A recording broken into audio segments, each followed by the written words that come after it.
الله الذي خلق السماوات والأرض وما بينهما في 6 أيام ثم استوى على العرش ما لكم من دونه من ولي ولا شفيع۔ السلام علیکم ورحمۃ اللہ وبرکاتہ۔ امید ہے کہ آپ سب لوگ خیریت سے ہوں گے۔ اللہ تعالی ہم سب کو اپنے زبان میں خیر و عافیت کے ساتھ رکھیں۔ ہم پڑھ رہے ہیں سورہ البقرہ۔ ہم آیت نمبر 33 یعنی 33 تک پڑھ چکے ہیں۔ شروع کرتے ہیں اللہ کا نام لے کر، آگے پڑھتے ہیں۔ اعوذ باللہ من الشیطان الرجیم، بسم اللہ الرحمن الرحیم۔ وَإِذْ قُلْنَا لِلْمَلَائِكَةِ اسْجُدُوا لِآدَمَ فَسَجَدُوا إِلَّا إِبْلِيسَ أَبَى وَاسْتَكْبَرَ وَكَانَ مِنَ الْكَافِرِينَ وَقُلْنَا يَا آدَمُ اسْكُنْ أَنْتَ وَزَوْجُكَ الْجَنَّةَ وَكُلَا مِنْهَا رَغَدًا حَيْثُ شِئْتُمَا ولا تقرب هذه الشجرة فتكونا من الظالمين فأزلهما الشيطان عنها فأخرجهما مما كانا فيه وقلنا اهبطوا بعضكم لبعض عدو ولكم في الأرض مستقر ومتاع إلى حين فتلقى آدم من ربه كلمات فتاب عليه إنه هو التواب الرحيم قلنا اهبطوا منها جميعا فإما يأتينكم مني هدى فمن تبع هدايا فلا خوف عليهم ولا هم يحزنون والذين كفروا وكذبوا بآياتنا أولئك أصحاب النار هم فيها خالدون صدق اللہ العظیم۔ الحمدللہ رب العالمین، نحمد نصلی علی رسولہ الکریم۔ یا رب لک الحمد کما ینبغی لجلال وجہک وعظیم سلطانک، رب اشرح لی صدری ویسر لی امری واحلل عقدۃ من لسانی یفقہوا قولی، رب زدنی علما رب زدنی علما رب زدنی علما، آمین۔ ترجمہ پڑھتے ہیں اس کا۔ پھر جب ہم نے فرشتوں کو حکم دیا کہ آدم کے آگے جھک جاؤ تو سب جھک گئے مگر ابلیس نے انکار کیا۔ وہ اپنی بڑائی کے گھمنڈ میں پڑ گیا اور نافرمانوں میں شامل ہو گیا۔ پھر ہم نے آدم سے کہا تم اور تمہاری بیوی دونوں جنت میں رہو اور یہاں بفراغت جو چاہو کھاؤ، مگر اس درخت کا رخ نہ کرنا ورنہ ظالموں میں شمار ہوگے۔ آخرکار شیطان نے ان دونوں کو اس درخت کی ترغیب دے کر ہمارے حکم کی پیروی سے ہٹا دیا اور انہیں اس حالت سے نکلوا کر چھوڑا جس میں وہ تھے۔ ہم نے حکم دیا کہ اب تم سب یہاں سے اتر جاؤ، تم ایک دوسرے کے دشمن ہو اور تم ایک خاص وقت تک زمین میں ٹھہرنا اور وہیں گزر بسر کرنا ہے۔ اس وقت آدم نے اپنی رب سے چند کلمات سیکھ کر توبہ کی، جس کو اس کے رب نے قبول کر لیا کیونکہ وہ بڑا معاف کرنے والا اور رحم فرمانے والا ہے۔ ہم نے کہا تم سب یہاں سے اتر جاؤ، پھر جو میری طرف سے کوئی ہدایت تمہارے پاس پہنچے تو جو لوگ میری اس ہدایت کی پیروی کریں گے ان کے لیے کسی خوف اور رنج کا موقع نہ ہوگا، اور جو اس کو قبول کرنے سے انکار کریں گے، ہماری آیات کو جھٹلائیں گے، وہ آگ میں جانے والے لوگ ہیں جہاں وہ ہمیشہ رہیں گے۔ اس سے پہلے ہم نے پڑھا تھا، اللہ رب العالمین نے ہمیں بتایا تھا کہ زمین میں اللہ تعالیٰ فرشتوں کے سامنے اللہ نے جو ہے کہا تھا کہ مخاطب کر کے فرشتوں کو کہا تھا کہ میں زمین میں خلیفہ بنانے والا ہوں۔ یہ حضرت آدم علیہ السلام کی تخلیق کا واقعہ تھا کہ کس طرح سے حضرت آدم علیہ السلام کو اللہ سبحانہ تعالیٰ نے بنایا، انہیں فرشتوں کے سامنے پیش کیا اور حضرت آدم علیہ السلام کو علم سکھایا، کچھ چیزوں کے نام سکھائے اور پھر انہیں فرشتوں کے سامنے پیش کیا۔ فرشتوں سے پوچھا ان تمام چیزوں کے نام فرشتے جواب نہیں دے سکے، اور پھر آدم علیہ السلام نے ان چیزوں کے نام بتائے، چونکہ اللہ تعالیٰ نے فرشتوں کو جو ہے وہ علم نہیں دیا تھا جو انسانوں کو دیا۔ اس دن ہم بہت تفصیل کے ساتھ اس کو پڑھ چکے ہیں۔ تو اللہ رب العالمین نے فرشتوں سے کہا، میں نے تم سے نہ کہا تھا کہ آسمان اور زمین کی تمام حقیقتیں جو تم سے مخفی ہیں یا جو تم نہیں جانتے ہو، میں سب جانتا ہوں، اور میں یہ بھی جانتا ہوں جو تم ظاہر کرتے ہو یا جو تم چھپاتے ہو، میں اسے بھی جانتا ہوں۔ پھر اللہ رب العالمین نے جب حضرت آدم علیہ السلام کو مٹی سے بنایا، ان کی مورت پوری بن گئی، اللہ رب العالمین نے فرشتوں سے کہا کہ جب میں اس میں اپنی طرف سے روح پھونکوں تو تم اس کے آگے سجدہ ریز ہو جانا، یعنی اس کے آگے جھک جانا۔ تو فرشتوں کو اللہ نے حکم دیا کہ حضرت آدم کے آگے جھک جاؤ، تو سب جھک گئے، مگر ابلیس نے انکار کیا۔ ابلیس کے لفظی معنی ہیں انتہائی مایوس، یعنی جو اب اللہ کی رحمت سے مایوس ہو، جو کسی بھی خیر اور بھلائی سے مایوس شخص ہو، بندہ ہو اللہ کا، کیونکہ ابلیس بھی جو جنات میں سے جو بھی اللہ نے تخلیق ہو سب اللہ کے بندے ہیں، تو جو بھی ہو جو انتہائی مایوس سے جو ہے ابلیس کا لفظی ترجمہ ہے۔ تو اللہ رب العالمین نے جب فرشتوں کو حکم دیا کہ حضرت آدم کے آگے جھک جانا، جب میں اس میں اپنی طرف سے روح پھونک دوں تو تم اس کے آگے جھک جانا، فرشتوں نے کوئی بھی اس کے متعلق سوال نہیں کیا، انہوں نے اللہ کے حکم کو مانا، اللہ کی فرما برداری کی، اور وہ حضرت آدم علیہ السلام کے سامنے جھک گئے۔ لیکن ابلیس جو تھا وہ جنات میں سے تھا، یہ فرشتوں میں سے نہیں تھا۔ قرآن خود اس بات کو جو ہے وہ اس کو ثبوت دیتا ہے، قرآن میں آگے چل کر اللہ تعالیٰ ہمیں بتائیں گے کہ ابلیس جو تھا، یہ شیطان جو تھا، یہ جنات میں سے تھا، یہ انسانوں میں سے نہیں تھا، کیونکہ اس نے اللہ رب العالمین سے یہی کہا تھا کہ کیا میں اس مٹی کے پتلے کو سجدہ کروں جسے آپ نے مٹی سے بنایا ہوا ہے، سڑے ہوئے گارے کی مٹی سے بنایا ہے، اور مجھے تو آپ نے آگ سے بنایا ہے، تو میں اس سے زیادہ اہمیت رکھتا ہوں، تو میں اسے سجدہ کیوں کروں؟ تو یہاں سے بھی ہمیں پتہ چلتا ہے کہ ہمیں پتہ ہے جنات جو ہے وہ آگ کی لپٹ سے بنائے گئے ہیں نا، تو اور جو فرشتے ہیں ان کو اللہ نے نور سے بنایا، اور انسان کو اللہ نے مٹی سے تخلیق کیا ہے۔ تو ابلیس نے انکار کیا کہ میں اس کو سجدہ کیسے کروں جبکہ آپ نے اسے مٹی سے بنایا ہے۔ وَاسْتَكْبَرَ وَكَانَ مِنَ الْكَافِرِينَ، وہ اپنی بڑائی کے گھمنڈ میں پڑ گیا اور نافرمانوں میں شامل ہو گیا۔ بڑائی اور گھمنڈ نافرمانی پر اکساتی ہے۔ بڑائی اور گھمنڈ، جب ہم کسی کی بات نہیں مانتے نا، صحیح بات نہیں مانتے، اس میں بھی تکبر کا پہلو آتا ہے کہ کوئی ہمیں صحیح بات بتا رہا ہے، صحیح مشورہ دے رہا ہے، نصیحت کر رہا ہے، ہماری بھلائی کے لیے کہہ رہا ہے، اور جب ہم اس کی بات نہیں مانتے، منہ موڑ لیتے ہیں، تو اس کا مطلب ہے ہم تکبر کر رہے ہیں، ہم گھمنڈ کر رہے ہیں۔ اسی طرح سے ہم جب اللہ رب العالمین کی بات نہیں مانتے، اللہ کی نافرمانی والے کام کرتے ہیں، پیغمبر صلی اللہ علیہ وسلم کی نافرمانی کے کام کرتے ہیں، تو سمجھ لے کہ ہم بھی بڑائی میں مبتلا ہے، گھمنڈ میں مبتلا ہے، ہم بھی بڑائی اور تکبر کر رہے ہیں۔ شیطان نے جب اللہ کی بات نہیں مانی، وہ گھمنڈ میں پڑ گیا، بڑائی میں پڑ گیا، اور پھر نافرمانوں میں شامل ہو گیا۔ وہ ان لوگوں میں شامل ہو گیا جو کہ نافرمان تھے یا جو نافرمان ہیں۔ تو جو بھی اللہ کی نافرمانی کرے گا، تو اب ہم اسی آیتوں کو سامنے رکھیں کہ ہمارا کیا حال ہوگا۔ اللہ کی نافرمانی کرنے والے کو پھر اللہ تعالیٰ کس نام سے پکارتے ہیں؟ اسے شیطان کا نام دیا گیا، اسے ابلیس کا نام دیا گیا۔ ہمیں اللہ رب العالمین کی فرما برداری کرنی ہے، اس قرآن کی روشنی میں، پیغمبر صلی اللہ علیہ وسلم کی سنتوں کی روشنی میں۔ پھر ہم نے آدم سے کہا تم اور تمہاری بیوی دونوں جنت میں رہو، یہاں بافراغت جو چاہو کھاؤ، مگر اس درخت کا رخ نہ کرنا ورنہ ظالموں میں شمار ہوگے۔ اللہ رب العالمین نے حضرت آدم علیہ السلام کو اور حضرت آدم علیہ السلام کی پسلی سے جو ہے ان کی بیوی کو پیدا کیا، حوا علیہ السلام کو پیدا کیا، اور ان دونوں سے کہا کہ تم دونوں جنت میں رہو۔ حضرت آدم علیہ السلام کو اکیلے جنت میں رکھا تھا پہلے اللہ رب العالمین نے، لیکن وہ وہاں بہت اداس ہوتے تھے کیونکہ بالکل اکیلے تھے، تو اللہ رب العالمین نے ان کو ان کی شریک حیات عطا کی، مطلب ایک بیوی عطا کی، ساتھی دوست عطا کی۔ اللہ رب العالمین نے ان کی ماں کو نہیں بنایا، ان کی بیٹی کو نہیں بنایا، ان کی بہن کو نہیں بنایا۔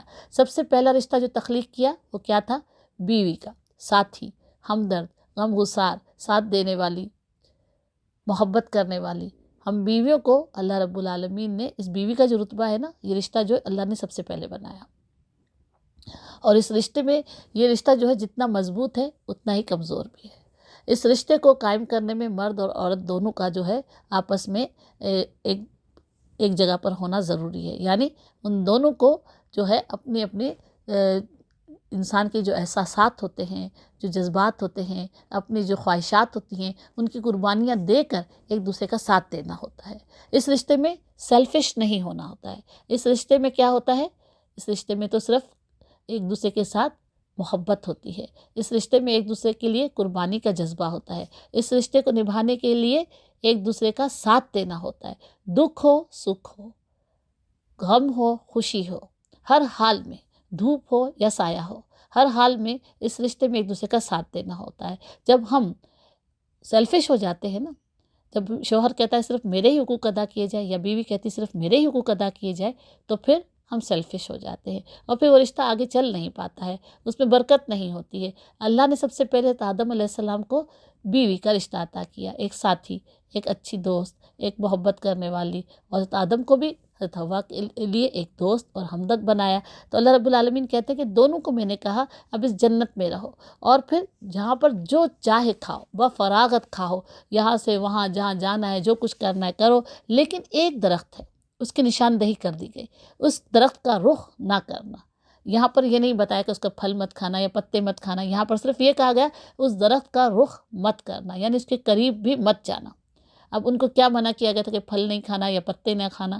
اس بات کا اس کا یہاں پر ذکر نہیں ہے۔ یہاں پر صرف یہ ذکر ہے کہ اس درخت کا رخ مت کرنا، یعنی اس درخت کے قریب مت جانا، ورنہ ظالموں میں شمار ہو جاؤ گے، ورنہ تم ظالموں میں شمار ہو جاؤ گے۔ کیوں ظالموں میں شمار ہو جاؤ گے؟ کیونکہ اللہ نے تمہیں منع کیا ہے وہاں جانے سے، اس کے قریب جانے سے، یا اس کی کوئی بھی چیز استعمال کرنے سے۔ لیکن اب اگر تم اس کے قریب گئے تو دل للچائے گا، کیونکہ انسان کی فطرت میں اللہ نے تجسس رکھا ہے، اور تم ہمارے تجسس کے قریب جاؤ گے کہ دیکھے تو صحیح کیا چیز ہے جس کے بارے میں اللہ نے ہمیں منع کیا ہے۔ جس چیز سے منع کیا جاتا ہے نا، اس میں تجسس اور زیادہ بڑھتا ہے۔ تو آپ بچوں کو دیکھیں، جس چیز سے منع کریں گے نا، ان کا تجسس اس میں اور زیادہ ہوگا، وہ وہیں پر جائیں گے۔ اگر آپ کہیں گے کہ کچن میں مت جاؤ، وہ کچن میں ہی جائیں گے، چولہے کے قریب مت جاؤ، وہیں جائیں گے، پانی میں مت کھیلو، وہیں جائیں گے۔ تو وہ یہ انسان کی فطرت میں ایک تجسس رکھا گیا ہے۔ تو اللہ رب العالمین نے انہیں منع کیا کہ قریب بھی مت جانا، ورنہ ظالموں میں شمار ہوگے، یعنی تم قریب جاؤ گے، تمہارا دل للچائے گا، تم دیکھو گے، دیکھنا چاہو گے، ہو سکتا ہے پھر تم اسے جس چیز سے منع کیا گیا اسے استعمال بھی کر لو، اس کے پھل کو، اس کے پتوں کو، کسی بھی چیز کو تم استعمال کر لو گے، تو پھر تم ظالموں میں شمار ہوگے، یعنی تم پھر سزا کے مستحق ہو جاؤ گے، کیونکہ تم اللہ کی نافرمانی کر بیٹھو گے۔ اللہ نے تمہیں اپنی فرما برداری کے لیے پیدا کیا ہے، اللہ کی بات مانو، اللہ نے تمہیں ایک بڑی جنت دے دی ہے، اور تم اس جنت میں جو ہے رہو، کھاؤ پیو، بس ایک درخت ہے، کیونکہ اللہ تعالیٰ امتحان لینا چاہتے تھے، جانچنا چاہتے تھے کہ جس ہستی کو میں نے بنایا ہے، جس کو میں نے علم دیا ہے، وہ فرما بردار ہے بھی کہ نہیں۔ دیکھیں، پیدائش کے بعد ہی ان کا امتحان شروع ہو گیا۔ ہم بھی اس دنیا میں امتحان دینے کے لیے آئے۔ یہ اللہ نے دنیا جو ہمارے لیے بنائی ہے، یہ بھی یہاں پر جو نعمتیں اللہ نے ہمیں دی ہے نا، وہ سب نعمتیں ہمارے لیے بہت ہیں، بے تحاشا نعمتیں ہیں۔ اگر ہم گنیں نا تو ہم گن نہیں پائیں گے اللہ کی نعمتوں کو، لیکن اگر ہم اپنی جو زندگی میں کچھ کمی بیشی ہے اس کو گنیں تو ہم اپنی انگلیوں پہ گن سکتے ہیں، میرے پاس یہ نہیں ہے، میرے پاس یہ نہیں، میرے پاس یہ نہیں۔ لیکن جب آپ اپنی نعمتوں کو گننا چاہیں تو صرف آپ اپنے جسم پہ ہی نظر ڈال لیں تو اللہ نے ہمیں کس طرح سے پیدا کیا ہے۔ تو اللہ تعالیٰ نے کہا کہ اگر تم وہاں چلے گئے اس درخت کے قریب اور تم نے اس کو استعمال کر لیا تو تم ظالموں میں سے ہو جاؤ گے، یعنی تم اپنے آپ کو خود سزا کا مستحق بنا لو گے۔ آخرکار شیطان نے ان دونوں کو اس درخت کی ترغیب دے کر ہمارے حکم کی پیروی سے ہٹا دیا اور انہیں اس حالت سے نکلوا کر چھوڑا جس میں وہ تھے۔ ہم نے حکم دیا کہ اب تم سب یہاں سے اتر جاؤ، تم ایک دوسرے کے دشمن ہو اور تم ایک خاص وقت تک زمین میں ٹھہرنا، وہیں گزر بسر کرنا ہے۔ اب اللہ تعالیٰ نے انسان اور شیطان کو ایک دوسرے کا دشمن قرار دے دیا۔ اللہ تعالیٰ نے اب شیطان نے کیا کیا تھا؟ سب سے پہلے شیطان تو آدم کا اسی وقت دشمن ہو گیا تھا نا جب اللہ نے اسے کہا تھا کہ جھک جانا آدم کے آگے، جب میں کہوں تو وہ نہیں جھکا تھا۔ اس نے تکبر تو اپنے رب سے کیا، لیکن اس کو حسد کس سے ہوا؟ حضرت آدم علیہ السلام سے، انسان سے حسد ہوا کہ انسان کو اللہ نے بڑا رتبہ دیا اور مجھے اس کے آگے کمتر قرار دیا، اور مجھے کہا کہ تم اس کے آگے جھک جاؤ۔ جو میرے آگے جھکے گا تو لازمی میں اسے تو کمتر ہی سمجھوں گی نا، میری فضیلت، میرا رتبہ بڑا ہو گیا۔ تو آدم کو اللہ نے بڑا رتبہ دیا اور اسے ان کے آگے جھکنے کو کہا، تو اس وجہ سے اس کے دل میں حسرت، نفرت، حسد اور نفرت وغیرہ پیدا ہو گئی، جس کی وجہ سے وہ انسانوں کا دشمن ہو گیا کہ اب یہ انسان جس کو اللہ نے مجھ سے زیادہ فضیلت دی ہے وہ اس کا دشمن ہو گیا۔ اللہ کی تو نافرمانی کی لیکن انسان کا دشمن بن گیا۔ تو اللہ تعالیٰ کہتے کہ شیطان نے کیا کیا؟ ان دونوں کو، حضرت آدم کو، حضرت حوا کو، دونوں کو ترغیب دی. کس بات کی ترغیب دی؟ کہ یہ درخت جو ہے اسے تمہیں پتہ ہے اللہ نے تمہیں کیوں منع کیا اس کے قریب جانے سے. اگر تم نے اس کا پھل کھا لیا تو ہو سکتا ہے تمہیں ہمیشہ کی زندگی مل جائے، ہو سکتا ہے تمہیں کوئی ایسی بادشاہی مل جائے. تو تم اسی لیے اللہ نے منع کیا ہے تاکہ تم ہمیشہ کی زندگی نہ پا سکو یا تمہیں کوئی بڑا رتبہ نہ مل جائے. اس لیے اللہ نے تم اس کے قریب جانے سے منع کیا. اور وہ ایک دفعہ اس نے ترغیب نہیں دی تھی، وہ کہ کافی عرصے تک حضرت آدم اور حضرت حوا کو جو ہے پھسلاتا رہا. دونوں کو یہ بھی نہیں تھا کہ حضرت حوا نے جو ہے پہلے اس نے حضرت حوا کو پھسلایا، حضرت حوا نے حضرت آدم کو پھسلایا بہکایا، نہیں، بلکہ ان دونوں کو شیطان نے ہی بہکایا اور پھسلایا اور پھر انہیں اللہ کے حکم کی پیروی سے ہٹا دیا. وہ اللہ کے حکم کی فرما برداری کر رہے تھے، وہ اس درخت کے قریب نہیں جا رہے تھے، لیکن شیطان نے انہیں ایسے سبز باغ دکھائے جس طرح سے ہمیں دکھاتا ہے. یہ کرو گے تو یوں ہو جائے گا، یہ کرو گے تو یوں ہو جائے گا. اللہ کی نافرمانی کر لی تو کیا ہوا؟ تم تو مسلمان ہو، اللہ سے معافی مانگ لو، تمہاری معافی ہو جائے گی. اور تم نے معافی نہیں بھی مانگی تو پھر بھی تم کلمہ گو مسلمان ہو، تم تو جاؤ گے ہی جنت میں. یہ ساری باتیں شیطان ہمارے دماغ میں ڈالتا ہے اور پھر ہم اللہ کے حکم کی پیروی سے ہٹ جاتے ہیں. شیطان ہمیں اپنے راستے پر لے جاتا ہے، ہم سے وہ کام کرواتا ہے جو اللہ کے ناپسندیدہ کام ہے. شیطان نے حضرت آدم اور حوا سے بھی وہی کام کروایا جسے اللہ نے ناپسند کیا تھا، جس سے اللہ نے منع کیا تھا. اور اللہ تعالیٰ کہتے ہیں کہ پھر شیطان نے آخر انہیں اس حالت سے نکلوا کر چھوڑا جس میں وہ تھے، یعنی جہاں وہ جنت میں تھے. پھر اللہ رب العالمین کے حکم سے اللہ نے کیا حکم دیا؟ اب تم سب یہاں سے اتر جاؤ. یعنی شیطان بھی جنت میں ہی رہ رہا تھا ان کے ساتھ ہی، شیطان کو بھی حضرت آدم اور حوا کو بھی وہاں سے جو ہے اتروایا، جنت سے نکلوایا اور زمین پر بھیج دیا. اور اللہ تعالیٰ نے کہا اب تم یہاں سے اتر جاؤ، اب تم ایک دوسرے کے دشمن ہو. اب تم ایک دوسرے کے دشمن ہو، کیونکہ دشمن تو اسی وقت شیطان ہو گیا تھا نا انسان کا. تو دشمن ہو، اب تم ایک خاص مدت تک زمین میں ٹھہرنا ہے، وہی گزر بسر کرنا ہے. یعنی ایک خاص مدت تک اب تمہیں زمین میں ہی رہنا ہے، زمین پر ہی اپنی زندگی گزارنی ہے، جب تک کہ تم جو ہے وہاں پر اللہ کا حکم ہوگا، جب تک تمہاری زندگی ہوگی تمہیں وہیں ٹھہرنا ہے، وہیں گزر بسر کرنا ہے. اس وقت آدم نے اپنے رب سے چند کلمات سیکھ کر توبہ کی. اس وقت حضرت آدم علیہ السلام نے اپنے رب سے چند کلمات سیکھے اور توبہ کی، اور اللہ تعالیٰ نے اس کی توبہ کو قبول کر لیا کیونکہ وہ بڑا معاف کرنے والا ہے. یہی بات اللہ رب العالمین بار بار ہمیں قرآن میں کہتے ہیں کہ اے میرے بندو، اگر تم اپنے رب کے راستے سے ہٹ گئے ہو، اگر تم سے کوئی غلطی ہو گئی، اگر تم نے کچھ گناہ کر لیے، اپنے رب کی نافرمانی کر لی، اپنے رب کی طرف پلٹ آؤ اور اپنے رب سے معافی مانگ لو، تمہارا رب یقیناً تمہیں معاف کر دے گا. حضرت آدم اور حضرت حوا جو تھی انہوں نے اللہ رب العالمین سے کیا دعا کی تھی جو اللہ رب العالمین نے انہیں سکھائی، وہ قرآن میں موجود ہے. ربنا ظلمنا انفسنا وان لم تغفر لنا وترحمنا لنکونن من الخاسرین. اے اللہ رب العالمین، ہم نے اپنی جانوں پر ظلم کیا. ربنا ظلمنا انفسنا، اے ہمارے رب ہم نے اپنی جانوں پر ظلم کیا. اگر آپ نے ہمیں معاف نہیں کیا، ہم سے درگزر نہیں کیا، تو ہم یقیناً ہم پر رحم نہیں کیا تو یقیناً ہم بہت بڑے نقصان اٹھانے والے ہوں گے. اللہ اگر ہمیں معاف نہیں کرے گا، ہم نے اپنے رب سے معافی نہیں مانگی تو ہم آخرت کا بہت بڑا نقصان اٹھائیں گے. تو انہوں نے اپنی غلطی کو تسلیم کیا. سب سے بڑی بات کیا تھی؟ شیطان اور حضرت آدم میں، انسان میں مختلف بات کیا تھی؟ شیطان نے اپنی غلطی کو نہیں مانا. اس نے کہا میں نے تو کوئی غلطی نہیں کی، اگر میں نے آدم کو سجدہ نہیں کیا تو میں نے کوئی غلطی نہیں کی، میں نے اگر اللہ کی بات نہیں مانی تو میں نے کوئی غلطی نہیں کی. وہ اپنی غلطی پر، اپنی ضد پر، اپنی بات پر اڑ رہا کہ میں کیوں سجدہ کروں، میں نہیں کروں گا کیونکہ میں اس سے زیادہ بہتر ہوں. لیکن آدم علیہ السلام نے جب اللہ کی نافرمانی والا کام کر لیا، اس درخت کے قریب چلا گیا یا اس کا پھل کھا لیا حضرت آدم اور حضرت حوا دونوں نے، تو پھر ان کو اپنی غلطی کا احساس ہوا کہ انہوں نے غلطی کی. اور پھر انہوں نے اپنے رب سے وہ کلمات سیکھے. اللہ نے ہی انہیں کلمات سکھائے، اپنے رب سے کلمات سیکھے، معافی کے، درگزر کے، رحم کے. اور پھر جب انہوں نے اپنے رب کے سامنے اپنی غلطی کا اعتراف کرتے ہوئے اپنے آپ کو جھکا دیا، اپنے رب سے معافی مانگ لی، تو رب نے اسے قبول کر لیا کیونکہ بڑا معاف کرنے والا اور بڑا رحم کرنے والا ہے. واقعی ہمارا رب بہت ہی معاف کرنے والا اور رحم کرنے والا ہے. اب رب العالمین کہتے ہیں ہم نے کہا تم سب یہاں سے اتر جاؤ، پھر میری طرف سے جو کوئی ہدایت تمہارے پاس پہنچے تو جو لوگ میری اس ہدایت کی پیروی کریں گے ان کے لیے کسی خوف اور رنج کا موقع نہیں ہوگا. اللہ رب العالمین کہتے ہیں کہ میں نے پھر ان سے کہا، شیطان سے، حضرت آدم حضرت حوا سے، کہ اب تم یہاں سے اتر جاؤ، جنت سے اتر جاؤ، زمین پر جا کر رہو، اور تمہارے پاس میری طرف سے جو کوئی بھی ہدایت آئے گی اس ہدایت کی پیروی کرنے والے جو ہوں گے ان کے لیے کسی خوف اور رنج کا موقع نہیں ہوگا. کون سی ہدایت؟ اللہ کے پیغمبر جو اللہ کے احکامات لائے، اللہ کی جو کتابیں نازل ہوں، اللہ کی جو احکامات نازل ہوں، جو بھی شخص اس کی پیروی کرے گا، اس ہدایت کو مانے گا، اس ہدایت کو قبول کرے گا، اس ہدایت کو اپنی رہنمائی بنا لے گا، اسی کی رہنمائی میں جو اپنی زندگی گزارے گا، تو اللہ رب العالمین کہتے ہیں کہ ان کے لیے آخرت میں کسی رنج اور خوف کا موقع نہیں ہوگا، آخرت میں انہیں کوئی دکھ نہیں پہنچے گا، انہیں کوئی خوف نہیں ہوگا، انہیں جہنم میں جانے کا خوف نہیں ہوگا، وہ اللہ کی رحمت کے مستحق ہوں گے اور اللہ اپنی رحمت سے انہیں اپنی جنتوں میں داخل کرے گا۔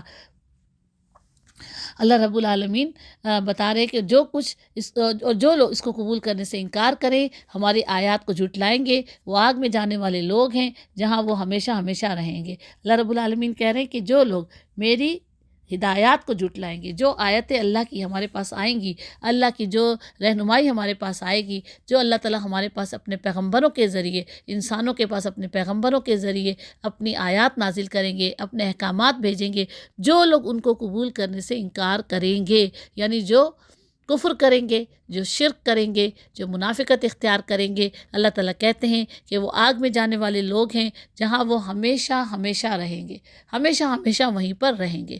اللہ رب العالمین نے ہمیں یہ جو واقعہ بتایا ہے نا کہ حضرت آدم علیہ السلام کو پہلے جنت میں رکھا، پھر اللہ تعالیٰ نے حضرت آدم علیہ السلام کو زمین پر اتارا، تو اللہ سبحانہ تعالیٰ نے سب سے پہلے حضرت آدم علیہ السلام کو، حضرت حوا کو جنت میں کیوں رکھا، پھر زمین پر کیوں اتارا؟